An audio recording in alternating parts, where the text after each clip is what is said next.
Good morning. I'd like to give a little discussion this morning on feelings. Too often we can give too much importance to feelings. They certainly have their place. They can help us, they can lead us to God, but they can also distract us and confuse us in our spiritual life. So the first point I'd say is that we pray to gain the wisdom to know God's will and the strength to do it. That's why we pray, to gain wisdom and strength. If feelings are there, well, that's great. That's a bonus. Mother Teresa, St. Teresa of Lisieux, St. Teresa of Avila, so many saints went through dark nights of the soul, of feelings, of emotions, but they still were saints because they had that wisdom. They had that strength. God often gives feelings and beautiful inspirations in the beginning, but later He likes to test us and see, why are we praying? Are we praying for the feelings? Are we praying for the emotions? Are we praying for the happy pill? Are we praying truly to be in sync with God's will? I mean, one thing He will give you is peace, but that's, I think, different than feeling good sometimes. You could feel lousy and still have peace. So I just encourage all of you to kind of make that distinction. Just because you don't feel good doesn't mean you're not praying well. Show me your life, and then you can kind of make a decision about how your prayer life is. If you're loving well, you're praying well. If you're humble, if you're pure, if you're obedient, if you're generous, if you're kind, then your prayer life is pretty good, because that's a reflection on the grace that God's giving you in prayer.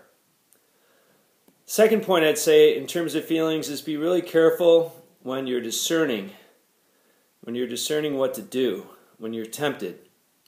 Too often we could be pushed by our passions, our emotions, our feelings, and not really check those thoughts.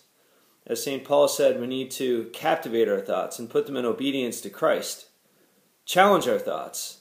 Put them at the gatepost of our mind and say, is this going to help me? Is this going to help my marriage? Is this going to help my Christian life? Is this going to make me a better man or better woman? If it's not, don't let that thought in. Don't let it penetrate. It doesn't matter what your feelings or emotions are telling you. Listen to your reason. Listen to your faith. That's so important. And finally, just a side note on feelings. People that exercise, I'm about to go for a run, generally feel better. Your endorphins are released. There's a sense of pressure and stress that's let go of. People that focus on meeting the needs of others, that are really concerned about making others happy, getting out of themselves, looking around, giving back, using some of their precious free time to serve, to put others first, that goes a long way. I was just at the soup kitchen yesterday with all these young professionals, and so many of them came up and said, Father, it was so amazing to give back, so amazing to see Christ in these people, in these poor people.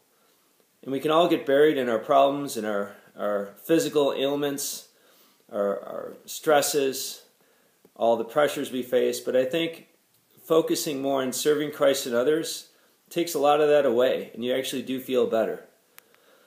So just to remind you that, feelings can be good. If they're working, use them to your advantage. If they're not, remind yourself what the spiritual life is all about, and try to focus on loving Christ and serving others. May God bless you.